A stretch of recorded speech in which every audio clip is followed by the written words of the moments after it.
Hello my friends, स्वागत है आप सभी का फिर से एक और नई वीडियो में। मेरा नाम है राजकुमार और आप देख रहे हैं द कैंडल शो।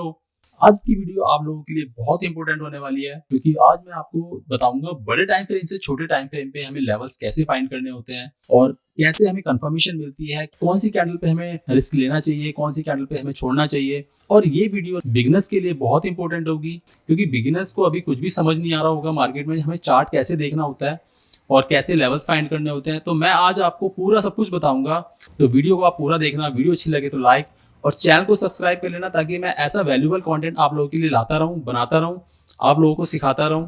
अब देर न करते हुए शुरू करते हैं वीडियो को। चलते हैं चार्ट पे। सबसे पहले चलते हैं बड़े टाइम फ्रेम पे।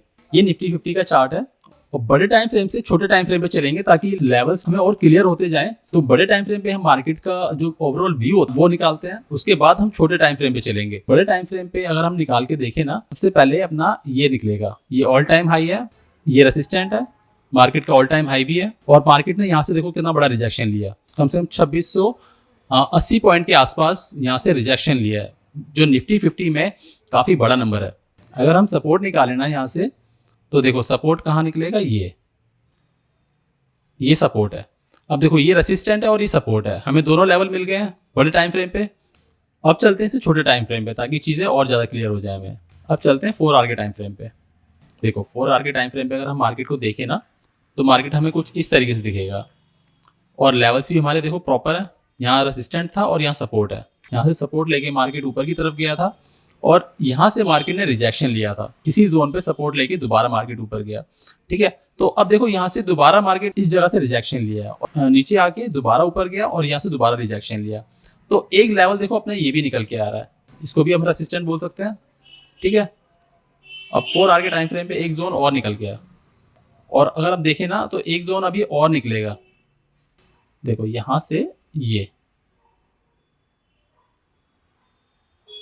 ठीक है, ये सपोर्ट है। अभी तक ये सपोर्ट का काम कर रहा था मगर मार्केट ने इसका ब्रेकडाउन किया नीचे की ओर और यहाँ से सपोर्ट जोन पे आया, फिर यहाँ से मार्केट दोबारा ऊपर गया, इसका ब्रेकआउट किया और फिर यहाँ से इस जगह से, इस जोन से दोबारा रिजेक्शन लिया और मार्केट इस जोन का ब्रेकडाउन किया दोबारा। तो अब मार्केट देखो इस जगह के अंदर ट्रेड कर रहा है अभी। तो अपने को क्या करना है, अब इस जगह के अंदर ही फाइंड करना है सब कुछ। अब इससे छोटे टाइम फ्रेम पे चलते हैं, हमें वहां चीजें और ज्यादा क्लियर हो जाएंगी। अभी देखो एक जोन मेरे को और भी दिख रहा है यहाँ पे, ये जोन। यहां से देखो, यहां से ऊपर गया, यहां से ऊपर गया, बट इसका ब्रेकडाउन आया, अब मार्केट नीचे फॉल किया। ठीक है, अब ये तो देखो अपने 4 लेवल निकल के आ गए बड़े टाइम फ्रेम पे, 4 आवर के टाइम फ्रेम पे। अब छोटे टाइम फ्रेम पे चलते हैं, 1 आवर के टाइम फ्रेम पे। ठीक है, 1 आवर के टाइम फ्रेम पे हमें चीजें और ज्यादा क्लियर हो जाएंगी, हमारा व्यू क्या है मार्केट का बिल्कुल अच्छे से समझ आ जाएगा। 1 आवर के टाइम फ्रेम पे देखो ये जोन है ना, यहां से मार्केट ऊपर निकला, अब यहाँ इसी लेवल पे आके दोबारा मार्केट ने ग्रीन कैंडल फॉर्म किया है। अब इस जगह का क्या सिनेरियो बनेगा, अगर यहाँ से सपोर्ट लेके मार्केट तो यहाँ पे आ जाएगा और अगर इसका ब्रेकआउट आता है तो मार्केट आप यहाँ पे देखोगे ये, और फिर आप देखोगे यहाँ पे मार्केट ने 2 बार यहाँ से रिजेक्शन लिया और यहाँ से 2 बार सपोर्ट लेने की कोशिश कर रहा है। तो मार्केट का देखो अब क्लियर रखो, बिल्कुल मार्केट को बिल्कुल सिंपल रखो, चार्ट को कोई डाउट नहीं रखना मन में, कोई कॉम्प्लिकेट मत किया करो। चार्ट को जितना सिंपल रखोगे, जितना क्लियर रखोगे, उतना आपको समझ आएगा। ठीक है, और ट्रेड आप अच्छे से कर पाओगे। अब देखो ये क्या बन रहा है, देखो यहाँ से अगर इसका ब्रेकआउट ऊपर की तरफ आता है ना, तो आप पहला टारगेट इसको बना के चलो। ठीक है, ये टारगेट, ये जोन अपना पहले सपोर्ट था, अब ये रेसिस्टेंट का काम कर रहा है, रेसिस्टेंट को ब्रेक करेगा तो मार्केट डेफिनेटली यहाँ तक पहुंच जाएगा। ठीक है, मार्केट अपने इस जोन पे आ सकता है। और अगर नीचे की, अब देखो मार्केट का जो ओवरऑल व्यू अगर हम देखें ना, तो मार्केट का डाउन ट्रेंड है, डाउन ट्रेंड है। तो देखो यहाँ तक अगर इस जोन का ब्रेकडाउन मार्केट नीचे की तरफ करता है ना, तो आप पहला टारगेट यहाँ का बना के चलना। ठीक है, पहला टारगेट आप ये बना के चलो और सेकंड टारगेट आप ये बना के चलना, ये। ठीक है, लेवल्स क्लियर हो गए। मैंने यहाँ की लाइन क्यों ड्रॉ की है, क्योंकि यहाँ पे देखो मल्टीपल लोगों के यहाँ पे एसएल लगे होंगे, क्योंकि यहाँ बायर्स काफी स्ट्रॉन्ग थे, मार्केट एसएल हिट करने के लिए आ सकता है। अब ये तो हो गया अपना 1 आवर के टाइम फ्रेम पे। अब चलते हैं 15 मिनट के टाइम फ्रेम पे। देखो अब चीजें और आपको आसान लगेगी, आसान लग रही है। देखो 2 बार यहाँ से रिजेक्शन लेके मार्केट नीचे आया और यहाँ से एक बार यहाँ से देखो मार्केट ऊपर गया, यहाँ से फिर ऊपर गया, अब यहीं अपने सपोर्ट लेवल पे दोबारा मार्केट आ गया और ग्रीन कैंडल फॉर्म की है, तो हो सकता है कि यहाँ पे सपोर्ट लेके दोबारा जा सकता है।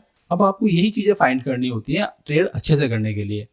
अब यहाँ का देखो क्या सिनेरियो बन सकता है। देखो अगर आप इस जोन के अंदर ट्रेड करते ना, देखो इस कैंडल पे अगर आप शॉर्ट पोजीशन बनाते ना, तो आपका क्या सिनेरियो बनता, आप ऐसा लेते 53 पॉइंट का और टारगेट बनाते आप इस जोन का 1/3 का अप्रोक्स आपको टारगेट मिल रहा है। तो आप ऐसे ट्रेड फाइंड किया करो कि आपके देखो छोटे से एसआर होने चाहिए और टारगेट कम से कम 2 से 3 गुना होना चाहिए। अगर आप छोटे छोटे लॉस लोगे ना, तो प्रॉफिटेबल आप ऑटोमेटिकली आ जाओगे। अगर आप लॉसेस लेते हो 40 से 50 पॉइंट का, 100 पॉइंट का और टारगेट लेते हो 10 से 20 पॉइंट का, आप जिंदगी में कभी प्रॉफिटेबल हो ही नहीं पाओगे। तो आप कोशिश करा करो, लॉस बिल्कुल छोटे छोटे लिया करो, 10 पॉइंट का, 20 पॉइंट का, और टारगेट रखा करो उसके 2 से 3 गुने का, 40 पॉइंट का, 50 पॉइंट का। आप देखना ऑटोमेटिकली आप प्रॉफिट में आ जाओगे। है ना मार्केट देखने का इजी वे, बिल्कुल आसान तरीका। अब यहाँ से आप देखो, अब ट्रेंड लाइन अगर आपको लगानी है तो ट्रेंड लाइन आप देख सकते हो लगा के। यहाँ से एक ट्रेंड लाइन नीचे से आप ले जाओगे ना, तो इस ट्रेंड लाइन का भी ब्रेकडाउन इसने मार्केट ने किया है और अपने सपोर्ट जोन पे आ गया है। अगर इस जोन का ब्रेकडाउन अगर नीचे की तरफ मार्केट करता है तो मार्केट डेफिनेटली यहाँ पे आ जाएगा, और इसका भी ब्रेकडाउन करता है तो मार्केट यहाँ पे भी आ जाएगा। तो आप ऐसे इजी वे निकाला करो मार्केट देखने का। और सबसे इंपॉर्टेंट बात, आप पेशेंस रखा करो। पेशेंस रखोगे, मार्केट को देखोगे, अच्छे से चार्ट देखोगे, आप गलतियां कम करोगे। अगर आप इन पेशेंस होके मार्केट को देखोगे और फटाफट से ट्रेड लेने की कोशिश करोगे, कि आपके मन में ये रहेगा कि यार मैं फटाफट आया हूँ और फटाफट और ट्रेड लेना है, तो आप ऐसी गलती मत किया करो। पहले देखो मार्केट को, ट्रेड निकल रहा है, निकलने दो, ट्रेड दोबारा मिल जाएगा। आप इम्पेशेंस हो गया, आप ट्रेड करोगे तो लॉस मतलब 80 to 90% लोग करते ही हैं। आप पेशेंस रखा करो ट्रेड करते टाइम, और लॉस छोटे छोटे रखो, आप ऑटोमेटिकली आप प्रॉफिट में आ जाओगे। आज की वीडियो आपको कैसी लगी? आपको ऐसा वैल्यूबल कंटेंट मैं आप लोगों के लिए लेके आता रहूं, तो आप वीडियो को लाइक और चैनल को सब्सक्राइब आप प्लीज जरूर कर लो। मैं और भी अच्छी अच्छी स्ट्रैटेजीज आप लोगों के साथ शेयर कर पाऊँ, तो आप चैनल को सब्सक्राइब कर लो, ताकि मैं ऐसा वैल्यूबल कंटेंट आप लोगों के लिए लेके आता रहूं। आपको कैसी लगी वीडियो? आपके मन में कोई सवाल है, कोई क्वेरी है, तो आप मुझे कमेंट करो, मैं उसका आंसर करूंगा। तो मिलते हैं फिर एक और नई वीडियो में। तब तक के लिए गुड नाइट, बाय बाय, जय श्री राम।